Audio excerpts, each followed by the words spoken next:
बच्चों आज हम 10th क्लास का एक न्यू चैप्टर पढ़ने वाले हैं जिसका नाम है trigonometry.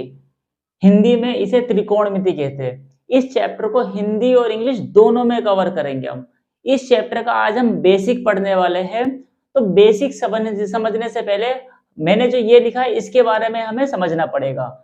P B P, H H B. अब ये पी का मतलब जो लिखा है मैंने ये है परपेंडिकुलर, बी का मतलब जो लिखा है मैंने इसका मतलब है बेस, और पी का मतलब परपेंडिकुलर, एच का मतलब हाइपोटेनस, एच का मतलब हाइपोटेनस और बी का मतलब बेस। अब किसी भी ट्राइंगल में ये जो लाइन दिख रही है ये हमेशा बेस होती है, ये जो लाइन दिख रही है ये हमेशा परपेंडिकुलर होती है, और हाइपोटेनस वो लाइन होती है जो ट्राइंगल में सबसे बड़ी होती है। इसी को हिंदी में बोलते हैं हम लोग एल ए एल के। एल का मतलब लंब, ये होता है ये होता है एल। ए का मतलब आधार और के का मतलब कर्ण। हाइपोटेनस को कर्ण कहा जाता है, परपेंडिकुलर को लंब कहा जाता है और बेस को आधार कहा जाता है। तो यहाँ जो हम लोग पढ़ने वाले हैं सबसे पहले P B P H H B के बारे में पढ़ने वाले। इसको याद करने की छोटी सी ट्रिक है, पंडित बद्री प्रसाद हर हर भोले, इस तरह से इसे शॉर्ट में याद किया जा सकता है। या इसकी एक और फुल फॉर्म है पापा बीड़ी पियोगे हाँ हाँ बेटा। इसके अलावा एक और फुल फॉर्म है इसकी पाकिस्तान भूखा प्यासा हिंदुस्तान हरा भरा। जिस तरीके से आप इसको याद करना चाहो याद कर सकते हो, लेकिन ये याद करने के बाद हमें जो आगे याद करना है वो ये याद करना है कि यहां सबसे पहले साइन थीटा आता है, साइन थीटा। तो साइन थीटा किसका रेशियो होता है, परपेंडिकुलर और हाइपोटेनस। तो ये एक फॉर्मूला बन गया हमारे पास साइन थीटा का, sine theta equal to P upon में एच। इसका मतलब परपेंडिकुलर और हाइपोटेनस इन दोनों के रेशियो को ही साइन थीटा कहा जाता है। साइन के बाद आता है हमारा कोस थीटा। तो कोस थीटा का जो फॉर्मूला होगा बी अपॉन में एच। तो यहाँ कोस थीटा का फॉर्मूला लिख दिया, cos theta equal to base upon में हाइपोटेनस। अब इसके बाद जो अगला होता है साइन कोस, ये वाला होगा टेन थीटा। तो टेन थीटा का फॉर्मूला हो जाएगा tan theta equal to perpendicular upon में बेस। अब जो साइन का अपोजिट होता है, अपोजिट ये वाला है, तो साइन का जो अपोजिट होता है वो होता है कोसेक थीटा। अब cosec theta, cosec hypotenuse upon में परपेंडिकुलर। तो यहां लिख दिया मैंने cosec theta equal to hypotenuse upon में परपेंडिकुलर। अब ये ध्यान से देखा जाए sine theta perpendicular hypotenuse, cosec theta hypotenuse upon में परपेंडिकुलर, तो फॉर्मूला इसका अपोजिट ही हो गया। इसी तरह कोस, कोस का जो अपोजिट होता है उसको कहा जाता है सेक थीटा। तो सेक थीटा की वैल्यू क्या होगी, sec theta equal to B upon में एच था, तो यहाँ हो जाएगा एच अपॉन में बी, हाइपोटेनस और बेस। अब लास्ट रह गया हमारा टेन थीटा। तो टेन थीटा का जो अपोजिट होता है वो होता है हमारा कोट थीटा।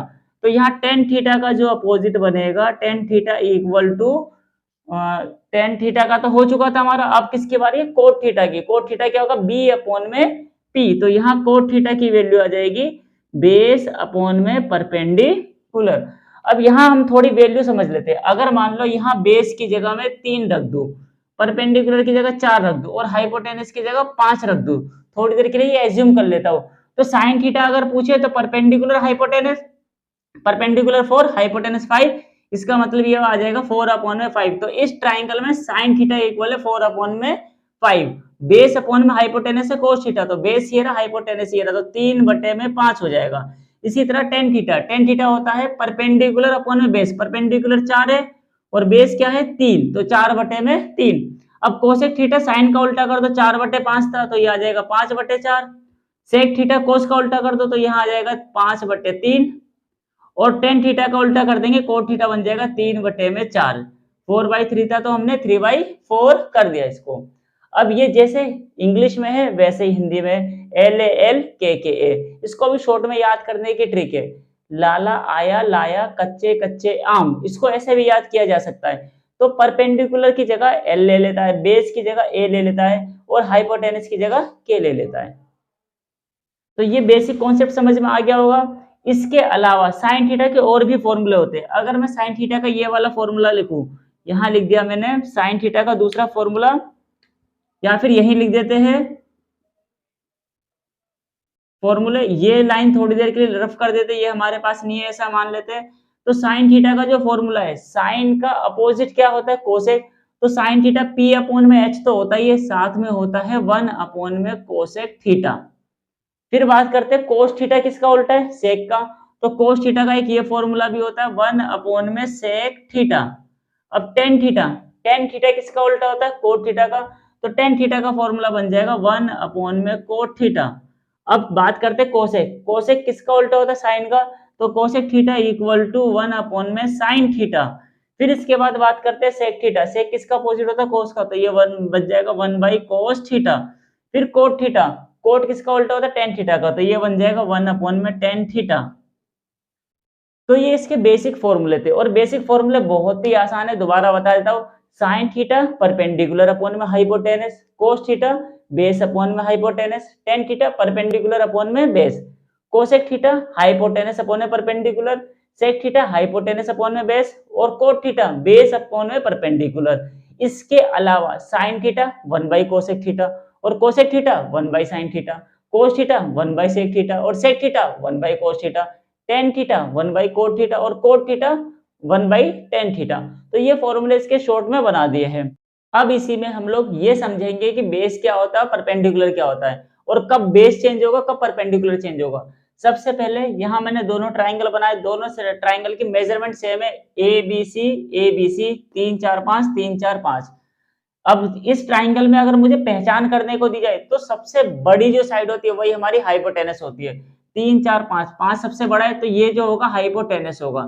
लेकिन अब ये बेस है इस टाइम, और ये परपेंडिकुलर है, ये आपस में चेंज होते रहेंगे, कभी ये बेस बन जाएगा, कभी ये बेस, कभी ये परपेंडिकुलर तो ये परपेंडिकुलर। ये डिपेंड करेगा हमारे एंगल पे। अगर हम ए एंगल को लेते हैं, अगर ए एंगल को लेते तो हमारा एंगल के सामने वाला ये होता है परपेंडिकुलर, तो ये क्या माना जाएगा, बेस। अगर हम सी एंगल को लेते हैं, यहाँ सी एंगल को लेंगे तो एंगल के सामने वाला ही परपेंडिकुलर माना जाएगा, तो यहाँ 3 परपेंडिकुलर होगा और 4 क्या माना जाएगा, बेस माना जाएगा। यहाँ ए के हिसाब से परपेंडिकुलर 4 है, यहाँ सी के हिसाब से परपेंडिकुलर 3 है। अब इस क्वेश्चन में अगर वो आपसे पूछे कि उसे साइन ए बताओ, और यहाँ आपसे पूछा जाए साइन सी बताओ, तो साइन का जो फॉर्मूला होता है वो तो हम यूज करेंगे ही करेंगे। साइन का फॉर्मूला होता है पी अपॉन में एच, मतलब पी अपॉन में एच।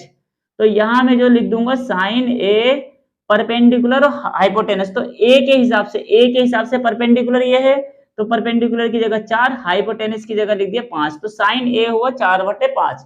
लेकिन अब साइन सी निकालते तो फॉर्मूला तो वही रहेगा, परपेंडिकुलर अपॉन में हाइपोटेनस साइन सी। तो सी के हिसाब से परपेंडिकुलर क्या है, सी के हिसाब से परपेंडिकुलर 3 है, तो यहाँ 3 लिख दिया जाएगा, और हाइपोटेनस कभी नहीं बदलता, तो हाइपोटेनस 5 की जगह 5 आ जाएगा। अब इसके अंदर मैं यहाँ पे 10a अगर पूछूं, यहाँ लिख दिया मैंने 10a, तो 10a की जो वैल्यू है, 10 का फॉर्मूला क्या होता है, p अपॉन में p, तो यहाँ p हो गया और यहाँ पे b हो गया, परपेंडिकुलर और बेस। तो a के हिसाब से परपेंडिकुलर और बेस चाहिए, a के हिसाब से परपेंडिकुलर 4 है और बेस 3 है, तो इसका जो आंसर आ जाएगा 10a इक्वल टू 4 अपॉन में 3, परपेंडिकुलर 4 है और बेस 3 है। लेकिन अगर यहाँ मैं 10c पूछता हूं, तो 10c सी के हिसाब से परपेंडिकुलर 3 है और बेस क्या है, 4 है, तो यहाँ इसका आंसर आ जाएगा 3 अपॉन में 4। जिसका मतलब बेस और परपेंडिकुलर बदलता रहेगा, लेकिन जो हाइपोटेनस है वो कभी भी नहीं बदलेगा। अब इस चैप्टर में एक बात और जो हमें अच्छे से समझनी है, ये जो आपके सामने ट्राइंगल बना है, इस ट्राइंगल को राइट एंगल ट्राइंगल कहते हैं। इस ट्राइंगल में हमेशा 3 साइड होती है, परपेंडिकुलर, बेस और हाइपोटेनस। इन तीनों में से अगर आपको 2 साइड मालूम हो, जैसे बेस और परपेंडिकुलर मालूम है, हाइपोटेनस नहीं मालूम, तो हम ऐसी कंडीशन में यूज करते हैं पाइथागोरस थ्योरम। अब पाइथागोरस थ्योरम क्या होती है, वो ये होती है हाइपोटेनस का स्क्वायर इक्वल होता है बेस का स्क्वायर प्लस में परपेंडिकुलर का स्क्वायर। इस थ्योरम को यूज करके किसी भी एक साइड को निकाला जा सकता है, लेकिन जब ही निकाल सकते हैं जब 3 साइडों में से 2 मालूम हो। जैसे परपेंडिकुलर हाइपोटेनस मालूम हो, तो परपेंडिकुलर हाइपोटेनस मालूम तो बेस इसी फॉर्मूले से निकल जाएगा, या बेस और हाइपोटेनस मालूम हो तो परपेंडिकुलर इसी फॉर्मूले से निकल जाएगा। इन तीनों साइडों में से कोई भी 2 साइड मालूम हो तो तीसरी साइड हम पाइथागोरस थ्योरम को यूज करके निकाल सकते हैं। ये सिर्फ इंट्रोडक्शन की वीडियो थी, एक्सरसाइज 8.1 की वीडियो नेक्स्ट क्लास में डालेंगे।